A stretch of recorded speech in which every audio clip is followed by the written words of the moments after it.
Assalamualaikum warahmatullahi wabarakatuh. Bismillahirrahmanirrahim. Tabarakalladzi nazzala al-furqana ala 'abdihi liyakuna lil 'alamina nadhira. Allahumma shalli wa sallim ala sayyidina maulana Muhammadin wa ala alihi washabbihi ajmain. Amma ba'du. Ingkang sangat kula hormati, sangat kula takdimaken Kiai Haji Mustafa Bisri sedanten keluarga Kiai Haji Yahya dan semua keluarga besar Bani Mbah Bisri Mustafa. Ingkang sangat kula hormati Profesor Dr. Al-Habib Said Aqil Al-Munawwar. Beliau adalah profesor ahli hadis juga sekaligus ahli tafsir yang sangat kita hormati, sedanten yang hadir kita hormati. Mari bersama-sama nikmati audisi ini. Jadi ini saya digambar Mbah Mus untuk audisi. Jadi saya lulus apa enggak ya tidak tahu. Tapi saya pastikan tadi kalau Profesor Said Aqil Al-Munawwar fasih membaca Al-Quran, saya akan menjadi kompetitornya, akan fasih memaknai tafsir Quran. Karena saya sudah tidak mungkin bersaing di suara. Orang tahu semua kalau suara saya itu jelek. Mungkin Allah mau bagi-bagi rezeki. Jadi kalau saya suaranya bagus, nanti tidak diundang jadi mufassir, diundang jadi penyanyi hadroh. Jadi sudah itu saya nikmati saja. Begini, saya dari awal itu sudah saya perkirakan. Jadi kalau nasib saya baik, itu kalau kalian tidak paham itu akan ngomong gini, wah ilmunya Gus Bak tinggi sehingga kita tidak paham. Itu kalau nasib sedang baik. Kalau nasib saya buruk, itu minim artikulatif sehingga menjelaskannya bulat, itu pasti nggak pinter orangnya, menerangkan saja tidak mudah apa difahami. Tapi kalau nasib sedang baik, sampainya nggak paham malah muji ilmu saya yang tinggi, padahal kadang nggak memahamkan memang rumusnya itu salah sehingga bulat. Tapi insya Allah nasib saya malam ini baik.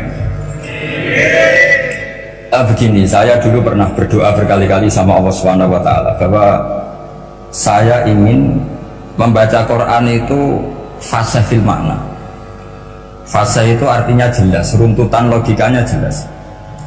Sehingga barokahnya fase itu logika Quran atau logika yang dibangun Quran itu menjadi benar-benar logika yang diterima siapa saja, termasuk diterima oleh orang kafir. Kita tahu Umar itu masuk Islam sebelum mondok apa gak pernah mondok? Sebelum mondok, tidak pernah beliau ngaji tafsir, gak pernah mondok. Tapi beliau dengar Quran itu faham. Karena logika yang diutarakan Quran itu logika sesuai fitrah salimah, sesuai akal yang apa? Sehat. Saya dimana-mana cerita karena ini kebanggaan para mufassir. Ketika Jubair bin Mut'im bin Adi menceritakan bapaknya yaitu Mut'im bin Adi, beliau adalah orang yang sangat pintar sekali sehingga didelegasikan oleh kafir Quraisy untuk jadi negosiator di Asra Badrin. Jadi perang Badar itu kan ada Asra Badrin, orang-orang kafir yang ditawan Islam. Kemudian orang ini diutus untuk jadi negosiator. Singkat cerita, pas datang ke Madinah, pas Rasulullah SAW baca surat Wattur wa kitabim mastur fi rokim mansur sampai ayat am khuliqu min ghairi syai'in am humul khaliqun, sampai ayat am khalaqus samawati wal ard. Di ayat itu Allah menceritakan kalau Tuhan-Tuhan yang kamu anggap Tuhan itu sebagai Tuhan, misalnya Lata, Uzza, Manat, tidak apa-apa kata Allah. Tapi kata Allah, saya minta bukti prestasi mereka apa kalau sebagai Tuhan itu. Apakah pernah ikut menciptakan langit bumi? Atau kalau nggak bisa menciptakan urun, kata Allah, urun semen sak-sak, kata Allah, sebentar urun. Sehingga logika lalu terbangun, prestasinya apa Tuhan-Tuhan yang kami tuhankan itu? Kata Allah, Qul ara'aytum ma tad'una min dunillah aruni madza khalaqu minal ardi am lahum syirkun fis samawati. Kalau mereka Tuhan, tunjukkan prestasinya ke saya, kata Allah. Apakah mereka terlibat dalam penciptaan langit dan bumi? Atau kalau nggak bisa menciptakan 100%, kata Allah setidaknya urun. Ya tadi urun semen, am lahum syirkun fis samawati. Syirkun maknanya urunan. Lalu ketuhanan berhala, Uzza dan sebagainya batal karena ayat ini. Orang kafir berpikir wah ini tidak Tuhan karena nggak punya prestasi apa-apa. Lalu mereka secara ekstrim malah berpikir ateisme, tidak mengakui adanya Tuhan. Kalau nggak diakui adanya Tuhan, berarti alam raya ini dimulai dari ketiadaan. Logikanya berarti begini, hadhil maujudat khalaqahal adam. Langit yang karuan wujud, bumi yang karuan wujud, hewan-hewan yang karuan wujud, matahari, rembulan, lautan semuanya wujud. Kemudian semua maujudat ini dirumuskan khalaqahal adam, diciptakan oleh ketiadaan. Pertanyaannya adalah mahwal junun asyaddu min hadza, kegilaan apa yang lebih parah ketimbang ini? Karena sesuatu yang wujud dimulai dari sesuatu yang tidak wujud. Berarti sama dengan mengatakan hadhil maujudat khalaqahal adam. Semua yang enggak ada ini diciptakan oleh sesuatu yang enggak ada. Jadi semua yang ada diciptakan oleh sesuatu yang enggak ada. Maka Quran ketika ngendikan am khuliqu min ghairi syai'in, apakah kalian semua atau mereka semua diciptakan min ghairi syai'in, min ghairi khaliqin maujudin. Saya ngecek di beberapa tafsir, termasuk bukan kitab tafsir tapi maknanya sama seperti di Ihya. Masa alam raya seindah ini, seeksistensi ini, senyata ini kemudian diciptakan oleh sesuatu yang tidak ada. Mereka akhirnya mikir, ya harus diciptakan oleh sesuatu yang ada. Nah, karena sesuatu yang ada ini posisi pencipta, maka harus berstatus super. Nah, super ini oleh ulama dibahasakan wajibil wujud. Maka zat yang menciptakan ini namanya zat sing wajibil wujud. Lalu wajibil wujud ini oleh Islam disebut Allah Subhanahu wa ta'ala. Kayak apa fasihnya Quran bikin logika? Atau orang yang jadi Tuhan itu yang mengklaim sebagai Tuhan? Itu juga mungkin, yang penting mewujud. Siapa itu Fir'aun? Fir'aun itu mengaku sebagai Tuhan. Dia sudah sah dari segi dia wujud. Namanya orang wujud punya eksistensi, mungkin berkreasi. Saya ulang lagi, namanya orang wujud punya eksistensi, tentu mungkin berkreasi. Tapi pertanyaannya begini, ketika Musa tanya, pertama ditanya Musa, lalu kamu kalau menyembah selain saya, nyembah siapa? Kata Musa, Rabbul Alamin. Siapa Rabbul Alamin? Rabbus samawati wal ardi, yang menuhani langit bumi. Terus kata Fir'aun, tidak jawab, manggil Haman. Haman, kamu kan arsitektur, coba ibnili sorhal la'ali abluhul asbab. Ya Haman ibnili sorhal la'ali abluhul asbab. Bangunkan satu piramida yang tinggi, la'ali attali'u ila ilahi Musa, saya ingin melihat Tuhannya Musa. Lalu kemungkinan Tuhan di bumi, kata Fir'aun, ma'alim tulakum min ilahin ghairi, kemana-mana saya melihat yang jadi Tuhan saya. Musa ngerti kalau Fir'aun ini pokok cara bahasa Jawa itu menerangkan sifatnya Allah itu dengan sifat yang sederhana, tapi justru dengan sederhana ini Fir'aun tidak bisa jawab. Terus Nabi Musa ganti argumentasi, Rabbukum wa Rabbu abaikumul awalin, yang nuhani nenek moyang kamu, leluhur kamu. Itu terperangah, kagetnya bukan main Fir'aun, karena para umatnya, para punggawanya lalu berpikir kalau ini Tuhan berarti buyut-buyutnya nggak ada Tuhan, kan Tuhannya datang terlambat. Makanya Pak Jokowi kalau dituduh PKI gak terima. Saya ini lahir tahun berapa itu, pas ada PKI itu masih 4 tahun, masa ada PKI balita? Ini enggak, ini ada Tuhan balita, Tuhan terlambat. Pertanyaannya adalah kalau Fir'aun itu Tuhan, lalu bapaknya, mbahnya, buyutnya Tuhannya siapa? Makanya ketika Allah disifati Nabi Musa, Rabbukum wa Rabbu abaikumul awalin, yang nuhani nenek moyang kamu, itu kagetnya bukan main. Dan semenjak itu banyak punggawa Fir'aun yang iman. Ini yang akhirnya nanti jadi waqala rajulun mu'minun min ali fir'auna yaktumu imanan, atau yang menjadi ayat wajah rajulun min aqsal madinati yas'a. Kenapa mereka menjadi iman? Karena logika Fir'aun Tuhan itu gugur, runtuh bisori khil hujjah, dengan logika yang sangat transparan. Jadi ini perlu belajar tauhid. Jadi kalau sampean sudah kalah suara, jangan kalah logika. Kalau sudah kalah suara, kalah logika, jangan kalah tinggal mendengar saja kok tidak paham bambune gitu. Jadi ini sering saya utarakan, makanya banyak ulama mengatakan fasihhu ibaratil Quran itu bukan sekedar notnya atau sajanya, kalau boleh dibilang saja, tapi karena runtutan cara berpikirnya. Maka kelihatan sekali di tema-tema Quran ketika nyifati Allah Rabbus samawati wal ardi tidak mengalahkan Fir'aun, justru dengan sifat yang ringan Rabbukum wa Rabbu abaikumul awalin bisa mengalahkan Fir'aun. Nah, kenapa sekarang orang tidak fasih baca Quran? Karena tadi perangkat itu tidak cukup. Saya berkali-kali matur, juga sering matur Mbah Mus. Saya itu sekarang masih belajar Al-Ibris, Mbah Misbah, Marbawi, semua khazanah tafsir, baik yang bahasa Jawa, bahasa Melayu, itu masih saya pelajari. Termasuk saya pelajari lughatnya, mulai lughat yang setengah benar sampai macam-macam. Saya tadi matur sama Profesor Said Aqil Al-Munawwar. Memang bacanya harus urut Said Aqil Al-Munawwar, karena sekali salah Said Aqil Sirat.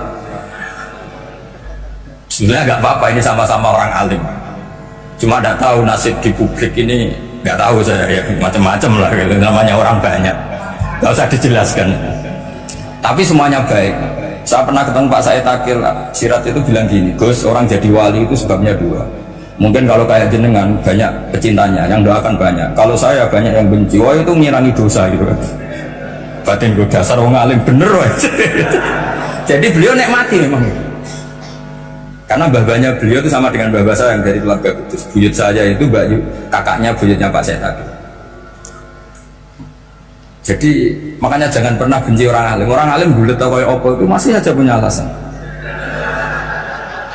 Saya itu dengar Kiai Bisri, cerita Kiai Bisri itu tidak ada yang serius. Dulu ketika ada polemik haji yang mu'alim, itu orang kumpul semua di sini. Kata Kiai Bisri, sudah nunggu Mbah Fadl. Mbah Fadl sudah di rumah. Ngiranya orang itu ya Mbah Fadl rawuh diletek. Setelah lama Mbah Fadl tidak datang. Loh Kiai Bisri, Mbah Fadl tidak datang. Ya di rumah. Lah mana kok tidak ada? Ya di rumahnya sendiri. Karena beliau nggak pernah bilang di rumahnya. Orang saja yang kepikiran kalau itu rumah leteh. Itu mirip seperti goyangnya Rasulullah SAW. Nabi itu kalau guyon itu tidak pernah bohong. Makanya di Liba itu disebut wayam zahu walayakul ilahakon. Nabi itu ya guyon, tapi nggak pernah bohong. Yang bohong kan khayal kamu. Masyhur itu ada orang sepuh sowan Nabi. Di kitab saya itu perempuan, tapi di beberapa kitab lelaki. Saya tidak tahu pastinya berapa. Biasanya ahli hadis mentahmilkan taat dudul kisoten atau taat dudul wakiaten. Oke, kita bayangkan itu perempuan. Ya Rasulullah, saya ini tergesa-gesa, nanti takut kemalaman. Ini orang sepuh. Jadi jangan kamu bayangkan Nabi Suwani wong ayu nom nanti jadi hok. Orang sepuh. Oh di sini aja, ada usah tergesa-gesa pulang kata Rasul. Nah nanti gimana, saya jalan kaki ya Rasulullah sampai kampung saya itu nanti malam. Kata Nabi, la ahmilan naki alat bin nako. Santai saja, nanti tak pinjemin anaknya unta. Kata perempuan tadi, ma fa'altu bibnin nako. Apa yang bisa saya lakukan dengan anaknya unta? Sudah, tenang saja kata Nabi. Setelah mau pulang, disiapkan unta, ya unta tua, unta layak dinaikin. Ya Rasulullah, ini kok unta tua? Katanya anaknya unta.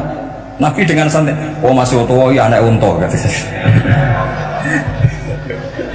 Jadi itu menafsirkan anaknya unta cilik itu kan pikiran kamu kan. Sebetulnya anak unta itu ya tua pun anak unta. Maka saya itu yang termasuk bangga. Nasib saya nanti insya Allah kayak Gus Mus, kayak Gus Dur, sampai tua dipanggil Gus. Tapi saya niatnya lebih buruk supaya nanti kalau saya salah pantas ngijek Gus. Tapi dalam kompetisi kadang Gus itu kalah. Itu dulu di Pondok Sarang itu kalau ke WC itu antri. Itu yang di WC didodok supaya cepat keluar. Ayo cepat keluar, saya Gus. Dikira teror Gus itu yang di WC menjadi takut. Yang dalam WC gak kalah, saya malah kiai. Iya. Jadi Memang kacau, kalau sudah logika itu kacau. Tapi di Ihya kitab yang populer dikaji di pesantren, itu ada babnya. Qadiyat itu pengarang tentang betapa wajibnya takzim sama Rasulullah. Tapi punya bab mizahun Nabi, guyonan-guyonannya Kanjeng. Cuma Nabi seninya tadi, wala yaqulu illa haqqan. Meskipun guyon itu nggak pernah bohong, itu butuh seni itu. Bohong apa guyon tapi tidak pernah bohong. Tapi umatnya ada saja yang pernah niru, ya termasuk Ki Bisri tadi. Sudah nunggu Mbah Fadl, sudah di dalam. Ketika ditunggu ternyata ya dalamnya Mbah Fadl sendiri, bukan di dalam apa? Ada seorang raja yang gemar kawin karena orang Arab gemar kawin. Itu setiap ada perempuan cantik ingin dinikah. Nikah itu masih baik, jadi sama ndak usah anti. Soal kamu dengki sama orang poligami itu ya hasut gitu. Yang layak biar poligami, asal ada yang mau dan siap-siap ada tambah satu hilang satu biasanya. Singkat cerita, dia itu cinta sama seorang perempuan. Nah, perempuan itu ditanya-tanyakan sama pemuda situ, ajudan dia, gimana saya boleh nikah itu? Jawabannya tadi, kaifatan kihuha wa qad ra'aitu qabbalaha rajul. Kok kamu nikahi gimana? Saya pernah melihat dia itu dicium seorang lelaki. Kamu itu seorang raja, masa nikahi perempuan yang pernah dicium seorang lelaki? Wah, itu miso-miso raja. Udah, enggak. Saya ini raja muslim soleh, masa nikahi orang yang pernah dicium lelaki? Suatu saat si pemuda ini menikahi perempuan itu. Mangkelnya bukan main, karena dia saingan sama raja, gak mungkin menang. Satu-satunya menang itu bikin hot tadi itu. Ini cerita ini di Ithaf, di sarahnya Ihya. Kamu kira di ini di cerita Alfu Yaumin wa Lailatin Abu Nawas, enggak, ini cerita di Ithaf, kitab yang sangat sakral karena sarahnya apa? Ihya. Setelah nikah maki-maki raja, orang tidak punya harga diri, perempuan pernah dicium orang kok dinikahi. Tadri mandalika rojul, kamu tahu siapa lelaki itu? Gua abuha, itu bapaknya. Oh, terraja wasem, enggak ngerti. Jadi apa? Kiai-kiai dulu itu relax. Jika saya datang ke sini ketika diminta sama Mbak Mus, sebenarnya nggak diminta, diperintahkan. Karena pasti pakai agak-agak otoriter, gitu. Karena di atas kita, jauh di atas kita. Mbah Mun guru saja manggil beliau Lek. Karena kita tahu Mbah Mus punya ibu, ibunya itu binti Khalil Harun. Mbah Khalil itu, saya punya manakibnya banyak tentang Mbah Khalil Harun. Jadi beliau itu adiknya Umar Harun. Mbah Umar Harun itu dulu alim-alimnya Ki Sarang, setelah Mbah Ghazali itu Mbah Umar Harun, termasuk Mbah Khalil Harun yang ngaji sama kakaknya Umar Harun. Setelah beliau alim alama, singkat cerita setelah menyelesaikan pendidikan, pindah ke Kasingan itu dibawain santri oleh kakaknya namanya Umar Harun. Nah, Mbah Harun itu punya istri namanya Mbah Sinto, itu saudaranya Mbah Ghazali. Makanya Mbah Mun manggil Mbah Mus itu Lek, karena Mbah Mun ke Mbah Ghazali itu Mbah Mun Nyai Mahmudah binti Ahmad. Ahmad ini bin Su'aib. Su'aib ini juga menantunya Mbah Ghazali. Terus Mbah Ghazali, berarti Mbah Mun dari Mbah Ghazali generasi kelima. Kalau Mbah Mus kira-kira ya Mbah Mus, Nyai Bisri, Mbah Khalil. Nah, Nyai Sinto ini sudah saudaranya apa? Mbah Ghazali. Berarti Mbah Mun dengan Gus Mus itu kalah satu tokoh di urutan nasab, makanya manggil apa? Lek.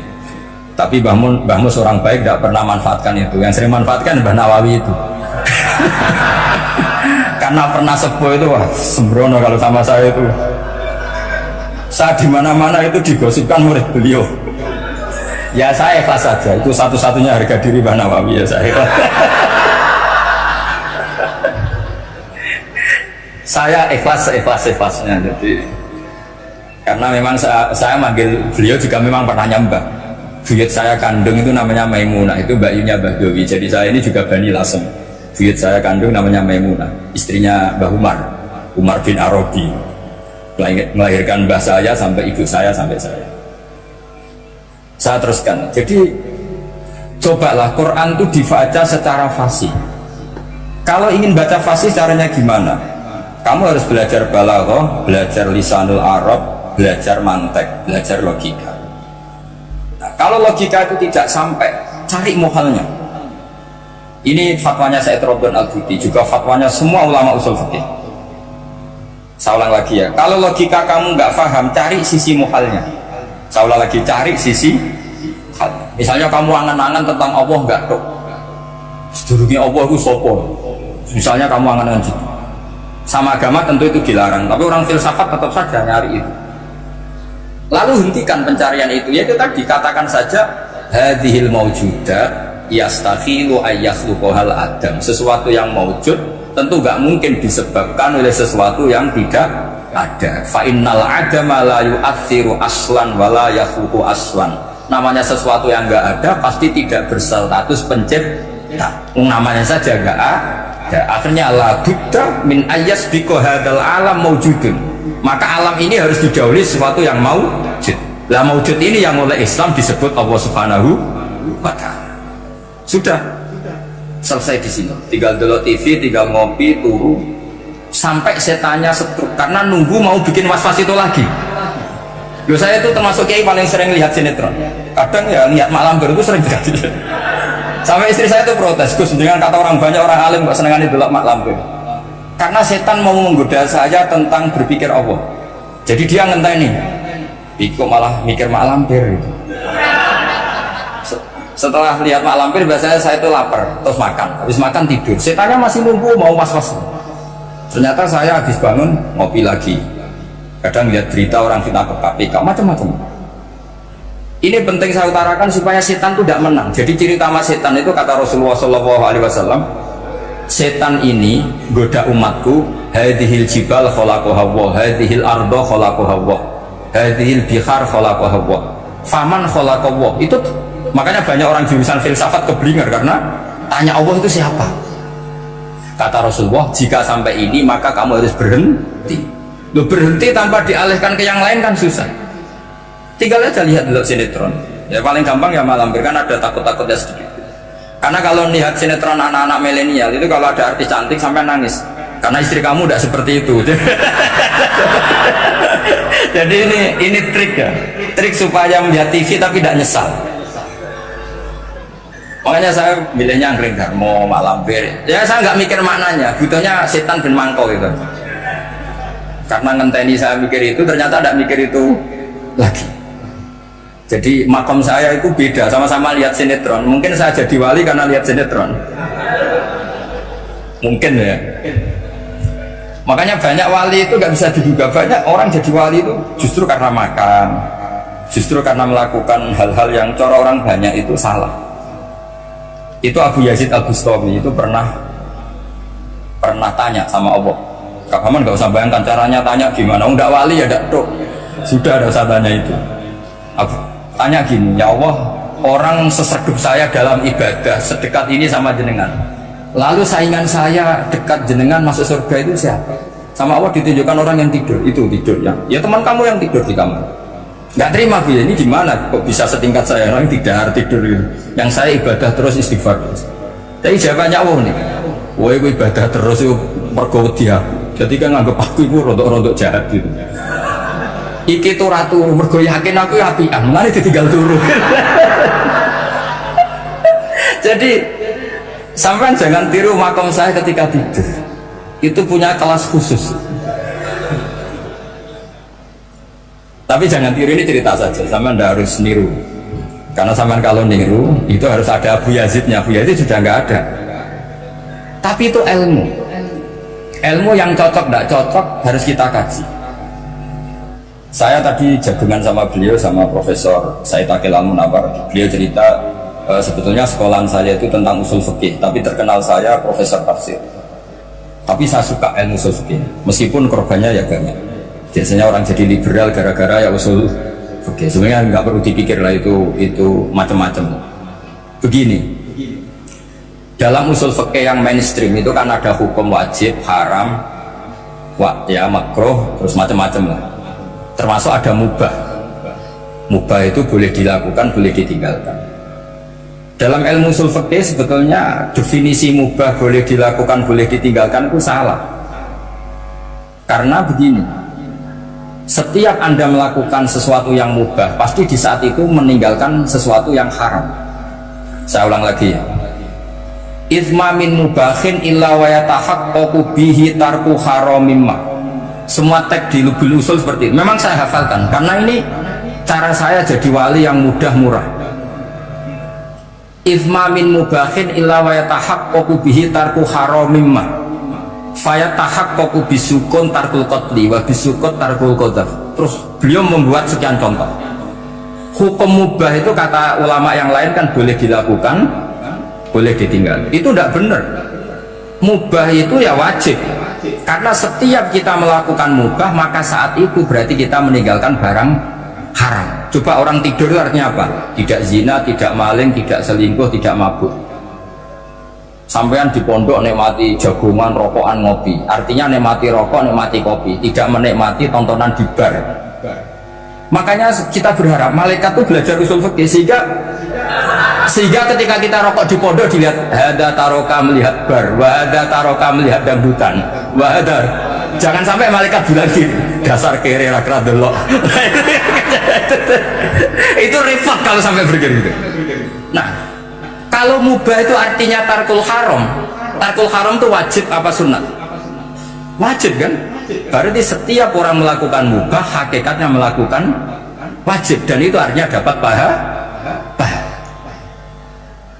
Salah sampai ngaji rahatam, jadi ngelakoni mubah itu mengira tetap mubah. Maka berbahagialah orang yang ngajinya khatam. Makanya setahu saya kiai bangun ya sering guyon. Setahu saya bangun kalau ketemu Mbah Mus ya guyon terus. Guyonnya ini adalah waminal qutbi kata Imam Ghazali. Qutbu hadaddin al istilzat bil mubahat. Poros agama ini pada akhirnya adalah nikmati sesuatu yang dibolehkan Allah Subhanahu. Orang itu kalau fasik mau makan siang aja kalau nggak ditemani perempuan cantik nggak bisa makan. Mau jalan-jalan kalau nggak ditemani perempuan cantik nggak bisa jalan-jalan. Kalau kiai-kiai itu enggak, gujluk-gujlukan gue seneng ira karuan. Dulu terkenalnya kiai bisi, kiai diundang katanya mau ada menteri. Ternyata menterinya beliau tidak masak antok bisi.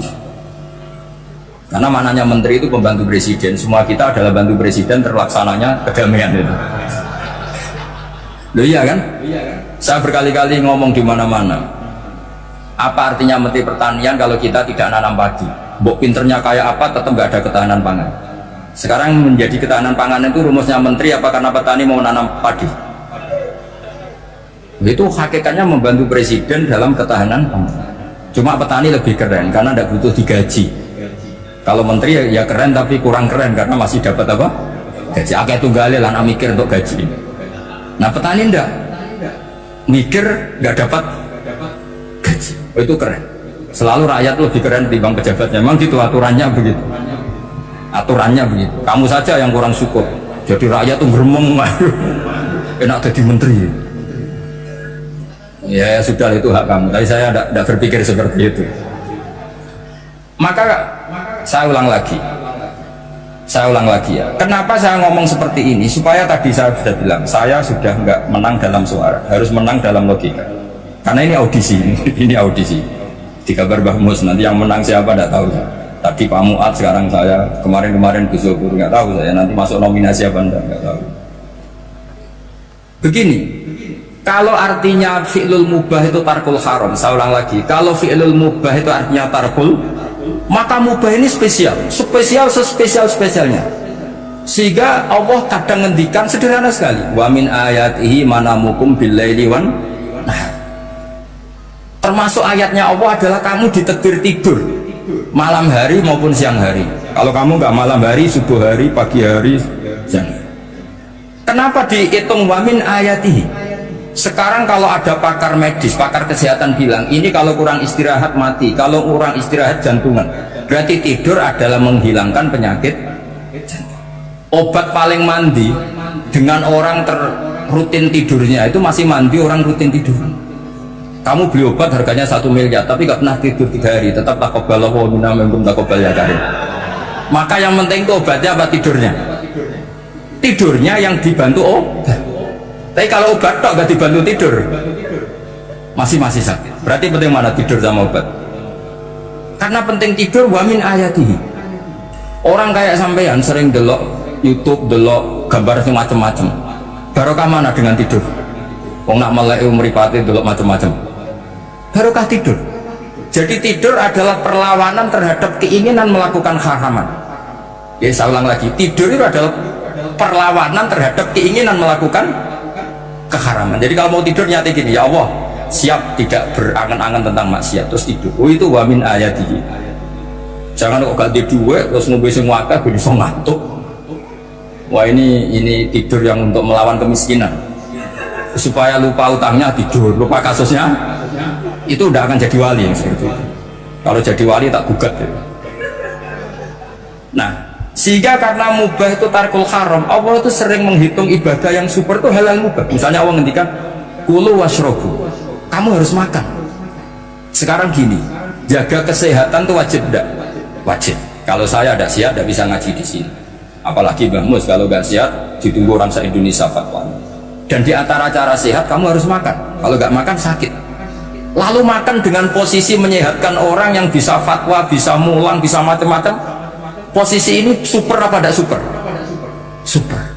Maka Allah kadang sederhana ngendikan ibadah itu kulu wasrobu jom gue yo mangan yo. Tapi ayat ini menjadi tidak hebat kalau dibaca orang nggak pernah ngaji, nggak pernah ngaji usul fikih. Pangeran piye toh terima ngongkon mangan kowe dikongkokno kulo wis ora usah ngono ya wis mangan. Rusak Quran kena makna niku rusak. Kamu tahu superiornya ayat kulu wasrobu kalau belajar fa inna fi'lal mubah berarti tarkul haram karena saat melakukan mubahnya tarkul haram. Dan tarkul haram itu penting. Sekarang gini, merusak diri sendiri haram apa enggak? Haram. Untuk supaya tidak rusak kamu harus makan. Berarti makan wajib apa sunat? Wajib. Lho sing haram itu kalau jentelung piring dintekno. Nah, dengan cara pemaknaan seperti ini Quran akan superior. Bahkan di ayat-ayat yang kelihatannya sederhana, kulu washrabu wala tusrifu. Ketika Nabi Musa dimenangkan mengalahkan Fir'aun, itu Allah firman pertama gitu, kamu harus makan mimma razaqnakum. Cuma syaratnya wala tatghaw fihi fayakhilla 'alaikum ghadab. Kalau kamu berlebihan nanti dapat ghadab saya. Nah, khawatir saya kalau ilmu ini sudah hilang terus ayat-ayat yang biasa tentang kemanusiaan dikira biasa. Padahal ayat ini super. Misalnya nikah. Nikah itu oleh Allah, perempuan yang kita nikahin itu oleh Allah disebut surga.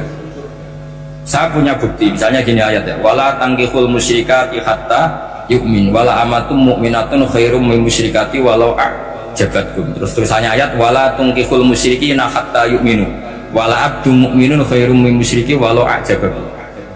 Terusannya ayat ulaika yad'una ilan nar. Para musyrikah yang ingin kamu nikahi karena mereka non muslim atau kafirah atau musyrikah itu hanya mengajak kamu masuk neraka. Maksudnya ngajak itu kan bisa saja kamu tertarik perempuan tadi sampai kompromi merubah akidah kamu. Terusannya ayat wa yad'u ilal jannah. Harusnya dengan perbandingan kamu jangan menikahi musyrikah. Logika perbandingannya kan wa yad'u ila nikahil mu'minah. Saya ulang lagi, harusnya muqabalahnya kan wa yad'u ila nikahil mu'minah. Allah mengajak kamu supaya menikahi mu'minah. Tapi kata mukminah sama Allah diganti wa yad'u ilal jannah.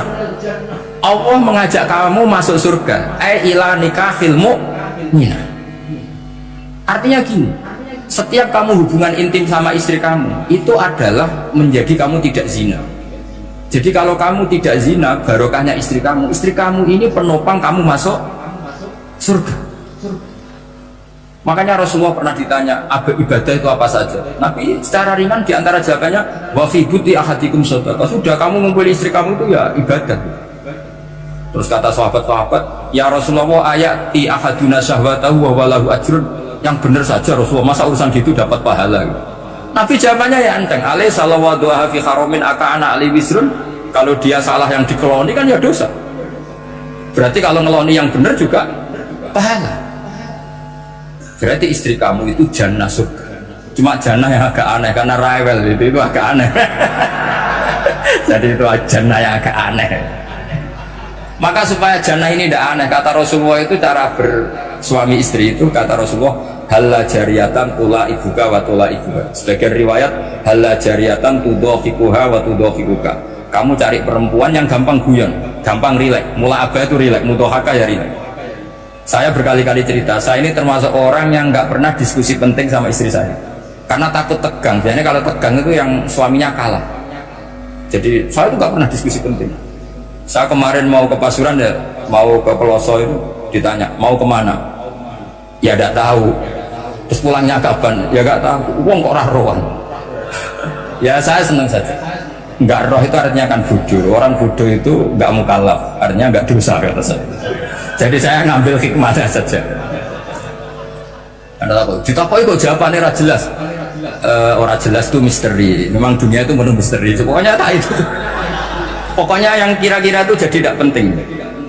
Rasulullah itu kalau debat sama istrinya ya milih gitu, milih mula abah mudohaka.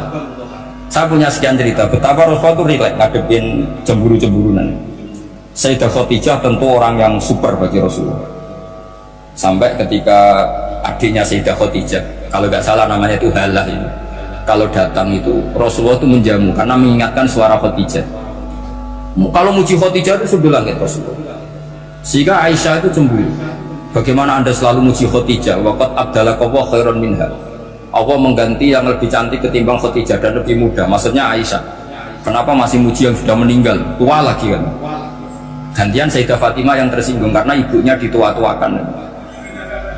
Itu ketika Fatimah cemburu, mangkelnya sama Sayyidah Aisyah. Mangkel manusiawi loh.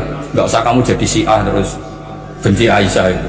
Karena kalau kamu jadi benci Aisyah berarti kamu nganggap Aisyah itu salah. Dan itu efeknya di Rasulullah, berarti Rasulullah milih istri yang salah. Makanya kita ini madhabnya ahli sunnah. Abu Bakar tidak mal'un. Kenapa tidak mal'un? Kalau kamu bilang Abu Bakar mal'un berarti Rasulullah salah pilih teman. Umar tidak mal'un karena Rasulullah pasti milih teman yang benar. Begitu juga milih istri yang benar. Dalilnya tidak usah jauh-jauh. At-thayyibatu lit-thayyibi. At-yabut thayyib tentu Rasulullah. Berarti istrinya pasti thayyibah. Jadi madhab ahli sunnah dalam madhab sing jelas-jelas mimpi fadhi wa damil labanan khalisan sa'iwal lisan. Jadi kalau kamu cari logika gampang saja. Nabi itu thayyib, bahkan atyabut thayyib. Padahal kata Allah at-thayyibatu lit-thayyibi. Ya jelas ya. Jadi ini tidak usah dimasukkan hati tentang konfliknya Aisyah dan Fatimah, itu biasa saja. Yang satu bela ibunya, yang satu bela dirinya. Sebenarnya Aisyah itu nggak niat ngiritik Khadijah, ingin diperhatikan Rasulullah saja. Terus ketika Sayyidah Fatimah apa ya, matur ya Rasulullah saya supaya ngalahkan Aisyah itu gimana? Karena ibu saya sudah meninggal, ya memang cantik dia, muda dia, dan tahu betul orang kalau Nabi itu sangat mencintai Aisyah. Kata Rasulullah, bilang gini saja, tetap hebat ibu saya, karena ibu saya dapat Rasulullah rondo untuk Joko. Oh ya ayu kaya apa itu untuk Dudo. Jadi rileks saja Rasulullah. Akhirnya ya semenjak itu nggak ngeritik lagi. Bahaya ini kalau ngeritik. Khadijah itu kan sudah umur 40 tahun, janda dapat Joko. Aisyah perawan untuk Dudo. Keren mana? Keren Khadijah. Jadi tidak semua masalah itu Nabi itu menyelesaikan cara ekstrim. Nabi itu biasa mula apa? Santai. Nah kalau para mbak-mbak ini ingin jadi surga yang nggak aneh, syaratnya jangan rewel, karena di surga itu nggak boleh ada orang rewel. Tapi kalau nggak rewel sementara suami kamu udah bener, ini namanya goblok. Maka kata Mbak Mun kalau mijazahi santri-santrinya, cung bujum kudu rewel, nggak ngono fakir kata Mbak Mun. Tapi santri yang di belakang geremeng, iya bah nak fakir, nak jantungan mati. Makanya sering itu. Jadi di antara ulumil Quran itu ada istilah maudhi'ul mutmar mengganti maudhi'ud dhamir, atau maudhi'ul lafzi menggantikan lafdan akhar. Itu memang agak jelimet di ilmu tafsir, tapi bagi pelakunya itu menjadi gampang. Ya tadi, ketika Allah melarang nikah hal musyrikah, saya ulang lagi, ketika Allah melarang nikah hal musyrikah, normalnya perbandingannya kan wallahu yad'u ila nikahil mu'minah. Tapi sama Allah diganti wallahu yad'u ilal jannah. Itu menunjukkan bahwa nikahul mukminah adalah al jannah, karena kamu hubungan intim ya ibadah, diwabuk kowe sabar ya ibadah, nafkah ya ibadah, neng-nengan kejahatan senjata juga ibadah. Seru Bang, neng-nengan itu seru. Karena memang di antara sistem tubuh kita itu butuh masa-masa jeda. Mari cerdas. Karena tubuh kita ini tidak hanya butuh seneng, tapi juga butuh susah. Susah itu melahirkan kearifan. Jajal bojomu tahu minggat, mesti kearifan kamu meningkat. Jadi minggat itu ya penting. Nikmati saja. Loh, ini saya nggak ngajari keburukan. Memang seperti itu. Nah, saya berharap ilmu usul fikih ini tidak boleh hilang. Karena dengan ilmu usul fikih kita tahu mubah adalah tarkul haram dan tarkul haram adalah wajib. Maka Allah sering sekali membicarakan sesuatu yang mubah itu superior. Kayak tadi wa min ayatihi manamukum billaili wan. Nah, termasuk ayatnya Allah adalah kamu itu tidur. Cara berpikir tadi, kalau saya tidak tidur sakit, kalau sakit habis biaya banyak. Sementara tidur hanya butuh seperti ini. Betapa baiknya Allah dengan tidur bisa menjaga kesehatan yang kalau tidak dijaga berbiaya tinggi. Berarti hadan naumul ibadah. Terus ulama bilang tidur itu ibadah kalau niatnya litaqawi alal ibadah. Tapi nak waya belajar dulu lah, itu sing masalah. Tapi tentu ilmu itu ada pembanding. Sekarang ketika kamu tidur itu tarkul wajib apa tarkul haram, lah itu masalahnya. Seringnya kamu itu tarkul wajib. Waya mulang turu, waya ngantor wong kerja turu. Lah itu tarkul haram atau tarkul wajib? Tarkul wajib. Kalau tarkul wajib berarti status tidur kamu haram. Sudah pinter ini, sudah maju ini, sudah maju. Jadi saya belajar usul fikih lagi-lagi karena untuk menjadi mufassir itu harus menguasai balaghah, menguasai usul fikih, menguasai lisanul arab. Nah, lisanul arab yang sering saya contohkan berkali-kali. Saya punya kitab namanya Ar-Risalah. Orisinil karangannya Imam Syafi'i. Saya baca beberapa kali khatam. Juga saya beberapa kali bacakan santri. Itu kalau memaknai Quran secara lisanul arab itu gampang sekali. Gampang sekali. Ketika Imam Syafi'i mengatakan kamu boleh tayamum ketika bepergian dan saat bepergian itu tidak menemukan air, syaratnya kamu tolabul ma, cari-cari dulu. Ketika ditanya sama ashabus Syafi'i kenapa harus cari-cari dulu, jawabannya enteng, li'anna Allah ta'ala yaqul falam tajidu ma'an wala yuqalu liman lam yatlub lam yajid. Karena Allah ngendikan kemudian kamu tidak menemukan air, dimana-mana tidak menemukan setelah mencari. Kalau belum mencari namanya tidak tahu. Jadi dari kata falam tajiduman kemudian kamu tidak menemukan. Tidak menemukan berarti apa? Setelah mencari. Sehingga beliau mensyaratkan dicari-cari dulu baru berkesimpulan tidak menemukan. Nah, setelah tidak menemukan kamu baru boleh tayang. Segampang itu ilmu usul fikih di depan Imam Syafi'i. Ulumul Quran dianalisis dengan usulusi. Ketika ditanya kenapa Anda mensyaratkan nikah itu pakai wali? Ayatnya apa? Kalau hadisnya jelas la nikaha illa biwaliyin mursyidin.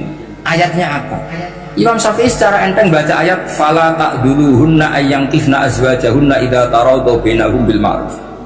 Jika wanita yang kamu waleni, saya ulang lagi, jika perempuan yang kamu walikan, misalnya kamu punya anak yang umur 20 tahun ingin nikah sama seseorang, seseorang ini layak, ya misalnya kiai ya apal Alfiyah. Tadi kata Mbah Mus itu muridnya Mbah Khalil Alfiyah diwolak-walik apa? Saking seringnya belajar Alfiyah kata beliau sampai santri apal Alfiyah wolak-walik tapi raro carane jamak kosor. Karena dulu pondoknya mau pondok nahwu. Jadi kayak di Milirab itu. Tonggone nganti apal fa'ala yaf'ulu fa'lan. Cinone we apal saking bedino tuh ujiane ra selawatan fa'ala yaf'ulu fa'lan wa fa'lan wa fa'ilun. Jadi pondok ya macam-macam. Itu saya tadi sampai mana itu? Tentang apa? Wali, apa wali nikah? Di bab fikih, saya ulang lagi di bab fikih. Itu kata Allah, jika perempuan yang kamu walikan itu ingin nikah, fala ta'duluhunna, jangan kamu larang. Kata Imam Syafi'i, kalau seorang wali tidak punya hak mewalikan, maka larangan jangan menghalangi itu tidak ada guna. Misalnya gini, Zaid itu tidak punya utang saya ulang lagi, Zaid tidak punya utang saya. Memang ini ilmu logika, Zaid tidak punya utang saya. Terus sampean bilang ke saya gini, Gus Bah, Zaid ojo kaget. Itu omongannya wong aneh apa enggak? Aneh kan? Tapi kalau Zaid punya utang saya 1 juta, terus kamu menasehati saya, Gus Zaid ojo kaget, benar apa enggak? Wali itu punya hak melarang. Saya ulang lagi, wali berarti punya hak melarang putrinya tidak nikah. Jika diperintahkan Allah, kamu jangan pernah melarang. Berarti punya hak melarang. Kayak tadi, Gus ojo tagih, berarti aku dia hak nagih. Misalnya otoritas bandara ATR, pesawat Boeing sekian-sekian Lion, bolehkan landing di sini, karena operatornya punya hak melarang, juga punya hak mengizinkan. Tapi kalau orang lain kamu bilangin pesawat Lion nggak boleh landing di Semarang, orang lain yang nggak terkait dengan otoritas itu, aneh nggak omongan itu? Aneh. Kalau wali dilarang menghalangi perempuan ingin nikah harus memberi izin maksudnya, maka berarti wali punya hak menikah. Paham yang saya maksud? Makanya Imam Syafi'i mensyaratkan seorang perempuan yang nikah harus pakai wali. Jadi segampang itu. Kitab Ar-Risalah menerangkan ulumul Quran. Dan dalam banyak hal ulama dulu itu, makanya saya tadi berjanji, karena Quran itu bisa kamu baca fase, kamu dengerin suara enak ya enak, kamu dengerin logika yang enak ya enak. Jangan sampai kamu udah dua-duanya, suaranya sudah ada enak, logikanya tidak enak, itu kacau namanya. Ketika Imam Syafi'i ditanya bagaimana hukumnya uzubah, uzubah itu gak nikah, padahal ada hadis waman rohibaan sunnati falesa, kata Imam Syafi'i ya gak apa-apa. Kenapa? Fa inna wa ta'ala dzakara 'abdan sholihan wa qala wa sayyida wa hasura wa nabiyya minas sholihin. Allah menyebut nabi yang soleh, dan di antara nabi yang soleh itu ada yang berstatus hasur. Hasur itu tidak ada keinginan sama perempuan, akhirnya tidak nikah. Berarti tidak nikah itu boleh karena ada nabi yang tidak nikah. Segampang itu dulu. Saya punya kitab, saya ini baru gencar-gencarnya kampanye kitab Syajaratul Ma'arif, karena memang kitab itu bagus, menurut saya simpel dalam memahami Quran. Jadi anggap saja ini bentuk penghormatan saya sama Ki Bisri yang sudah mengkhidmai, mengenalkan ulumul Quran lewat apa? Tafsir apa? Al-Ibris. Yang Ki Misbah punya tafsir Al-Iqlim. Memang dua beliau itu, kalau yang satu ngarang terjemah Alfiyah, yang satu yang ngarang satu, paling dua kutub yang berbeda, yang satu sangat rileks, yang satu sangat seperti itu. Nggak usah diterjemah nanti jadi repot.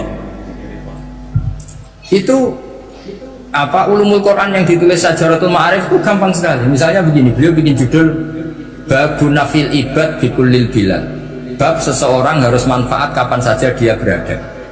Itu terus beliau qala ta'ala wa ja'alani mubarakan ainama kuntu. Ciri utama para nabi itu ngendikan wa ja'alani mubarakan ainama kuntu, saya dijadikan di mana-mana itu berkah. Jadi seseorang hidup harus di mana-mana manfaat. Terus ketika beliau ngendikan babun la yutrakul haqqu li ajril batin, bahwa kebenaran tidak boleh ditinggalkan hanya karena ada banyak kebatilan. Beliau terus ngendikan inna sofal marwata min sya'airillah faman hajjal baita wa atamara fala junaha alai ajat tawafa dihima. Jadi di sofa itu ada berhala namanya Isaf, di Marwah ada berhala namanya Nailah, atau sebaliknya, pokoknya Isaf dan Nailah. Terus sahabat kalau mau sa'i itu merasa dosa karena harus melewati berhala-berhala itu, sehingga mereka tanya, ya Rasulullah, saya ini tetap tawaf gak? Padahal di tempat-tempat itu ada berhala. Terus kata Allah, tetap tawaf. Nah, tetap tawaf ini artinya apa? Melakukan barang hak meskipun di situ banyak kebatilan. Itu manhajnya para orang-orang alim kita. Mbah Mun, Mbah Mus itu ya berkawan sama orang yang macam-macam. Kamu tidak usah ngeritik, itu fikihnya sudah kelas tinggi. Fikihnya tuh la yutrakul haqqu li ajril batin. Saya di mana-mana cerita. Saya punya kitab namanya Khilyatul Auliya wa Tabaqatul Asfiya. Itu syarat kamu kalau daftar wali harus punya kitab itu. Khilyatul Auliya wa Tabaqatul Asfiya. Itu karangannya Abu Nu'aim Al-Asfihani. Kitab itu yang jadi indukan Ihya ketika menyebut manaqibul akhyar. Kita tahu Ihya kalau bab tasawuf mengikuti Kutil Qulub yang dikarang Abu Thalib Al-Maddi. Kalau fikih tentu beliau mengikuti Imam Haromen gurunya, yaitu kitab Nihayatul Matlab fi Dirayatil Madhab. Kalau manaqibul akhyar beliau mengikuti kitab Khilyatul Auliya. Dan ngikuti itu penting kalau dalam tradisi kiai. Gak boleh seorang kiai kok mikir sendiri, namanya mustaqil. Kalau mustaqil itu mubtadi', bikin tatanan baru dalam agama. Justru ulama itu harus niru sebelumnya karena sanad itu harus musalsal. Gak boleh Imam Syafi'i bilang haram terus kamu bilang halal, terus murid kamu bilang makruh, terus muridnya kamu ya pokoknya khilaful aula. Tidak boleh gaya-gayanan gitu. Kalau di kampus plagiat itu dilarang, kalau di pondok itu wajib. Makanya banyak kalau tes itu ngerpek, karena belajar itu tanpa batas kata. Lu kok ngerpek? Buatan ya, jadi belajar kapan saja. Jadi buatan ngerpek, mutolaah pas tes. Kacau tuh santri ini. Mutolaah tapi pas apa? Tes. Itu dalam kitab Khilyatul Awliya diterangkan. Uniknya rawinya itu siapa? Sufyan bin Uyainah, orang yang sangat khusyuk, gurunya Imam Syafi'i. Kita tahu Imam Syafi'i punya guru zaman di Mekah itu namanya Muslim bin Khalid Az-Zanji. Dalam hadis ngikuti Sufyan As-Sawri sama Ibnu Uyainah. Tapi beliau intisabnya lebih ke Imam Malik ketika ngaji apa? Muwatta. Terus beliau punya guru usul fikih namanya Muhammad bin Hasan Asy-Syaibani. Itu Sufyan bin Uyainah dalam kitab itu diceritakan pernah suatu saat Isa sama Yahya, ini supaya saya tahu fikihnya Mbah Mun, fikihnya Mbah Mus. Isa sama Yahya itu satu nabi yang sama-sama muda, yang satu angkatan. Saya berkali-kali cerita, nabi yang satu angkatan itu ada 3, tapi yang 2 ini nggak level, yaitu Ibrahim dan Lot. Tapi nggak level karena Lot itu adalah pernah keponakan siapa? Ibrahim. Musa dan Harun, tapi Harun itu nggak levelnya Musa karena dia jadi nabi berdasar proposal Nabi Musa. Jadi Nabi Musa itu alsa, agak pelak, sehingga beliau kalau menjelaskan kesulitan terus pakai jubir. Makanya kemarin-kemarin itu ada wali yang kalau ngomong pakai apa? Jubir. Akhirnya Nabi Musa ngendikan apa? Waj'alli waziran min ahli Haruna akhi usdud bihi azri wa asyrikhu fi amri. Ya Allah, saya ini lisannya agak pati fasih, tolong Harun sing huwa afsahu minni lisanan, yang lisannya lebih fasih tolong jadikan nabi. Sama Allah dituruti, Harun jadi apa? Nabi. Tapi yang dapat wahyu Musa, jadi dia hanya jubir. Makanya seangkatan tapi tidak level. Yang seangkatan level itu hanya Yahya dan Isa. Nabi Isa kita tahu berstatus wa yukallimun nasa fil mahdi wa kahla, jadi mulai kecil sudah pinter. Nabi Yahya ya gak kalah keren. Ya Yahya khudil kitab bi quwwah wa atainal hukma Sofia, ketika kecil sudah pintar. Jadi ini rivalitas dalam ilmu, makanya khilaf itu penting. Jangan gontok-gontokan berarti atau ngaji. Khilaf itu penting. Nabi Yahya itu kalau jalan-jalan sampai Nabi Isa, itu yang Nabi Yahya mesti tanya, aina khiyarun nas, rumahnya orang baik mana, saya mau nginep di situ. Mesti tanya gitu kalau di satu perkampungan yang beliau-beliau sedang jalan-jalan. Tapi kalau Nabi Isa tanyanya aneh, aina syirarun nas, wong sing elek-elek manggone nang ndi. Akhirnya ini kan terjadi debat, tapi karena sama nabinya ya tidak debat usir terus kubu-kubunan kosong berapa sama kosong berapa, enggak, ini sama ya sama-sama kosong-kosong, sama-sama orang ikhlas itu kosong-kosong. Sama lama terus debat kecil. Kenapa kamu tanya aina khiyarun nas, mana orang-orang baik? Jawabnya Nabi Yahya, ya kumpul orang baik itu enak ya, nyaman, teduh, enak lah. Nah kamu kenapa kau tanya mau nginep di aina syirarun nas? Ana nabiyun, ana tobibun, udawil mardu. Saya ini dokter, nabi itu dokter. Di mana-mana dokter menunjukkan yang sakit. Kalau Anda peneliti penyakit, cari daerah yang banyak endemik penyakit apa yang daerah sehat? Daerah yang kena endemik penyakit. Tapi problemnya Anda sendiri berpenyakit dan kalau ke situ tambah nemen. Nah, itu. Ya sama. Kalau kamu kira-kira tidak kuat ya jangan kumpul orang yang seperti itu. Kamu tidak kuat kan? Malah katut. Tapi fikih-fikih kiai-kiai kita, guru-guru kita, berteman orang macam-macam tenang saja. Karena mereka kekuatan kesalehannya sudah absolut, sudah kuat sekali. Ya tentu bi'aunillah wa bitaufiq. Sehingga kamu tidak usah meki para guru-guru kita. Saya pernah didawi Bang. Ya cung ya aku wis ketemu Megawati. Piye-piye Indonesia kudu damai. Engko nak tukaran yo repot. Jane yo piye, aku yo kiai. Artinya beliau harus ketemu karena untuk supaya Indonesia itu damai. Beliau anggap saja makili religius, Bu Mega makili apa? Nasional. Dan Indonesia damai itu kalau ada kerjasama antara kaum nasionalis dan kaum apa? Religi. Jadi yang namanya damai itu penting sekali. Sampai Rasulullah itu pernah berdamai sama orang yang jelas-jelas kafir. Apalagi Indonesia belum sampai seperti itu. Yaitu kita tahu dalam Sulh Hudaybiyah, Nabi berakad damai sama Suhail bin Amr. Padahal kafir. Nah, kalau kamu Qurannya sudah seperti itu, maka Quran itu punya kekuatan yang luar biasa. Ketika Sayyidina Ali konflik sama Sayyidina Muawiyah, itu dirumuskan kita berdamai. Setelah kita berdamai, terus ada pertanyaan begini. Lalu orang yang sedang konflik itu nak ketemu raine wis ra seneng. Ning dinggon jenenge konflik ketemu raine wis ra seneng. Oke, kita pakai mediator, kata Sayyidina Ali. Akhirnya Sayyidina Ali pakai mediator, Muawiyah pakai mediator. Terus orang Khawarij bilang, dalilnya apa mediator itu? Nggak ada Qurannya. Itu orang Khawarij. Sama nggak usah tanya. Kalau orang sekarang yang apa Gus? Wah itu mari fitnah, itu provokator berarti tanya gitu. Singkat cerita, Sayyidina Ali itu agak marah karena beliau terbentuk oleh Quran. Itu spontan Sayyidina Ali baca ayat wa in khiftum shiqaqa bainihima fab'atsu hakaman min ahli wa hakaman min ahliya. Jika suami istri menghadapi konflik, di mana-mana konflik orang ini kan gak senang, maka yang keluarga lelaki kirim mediator, yang keluarga perempuan kirim. Terus dari Sayyidina Ali, wa ummatu Muhammad a'dhamu min amri rajulin wa imra'atin. Umatnya Muhammad lebih serius ketimbang urusan lelaki dan perempuan.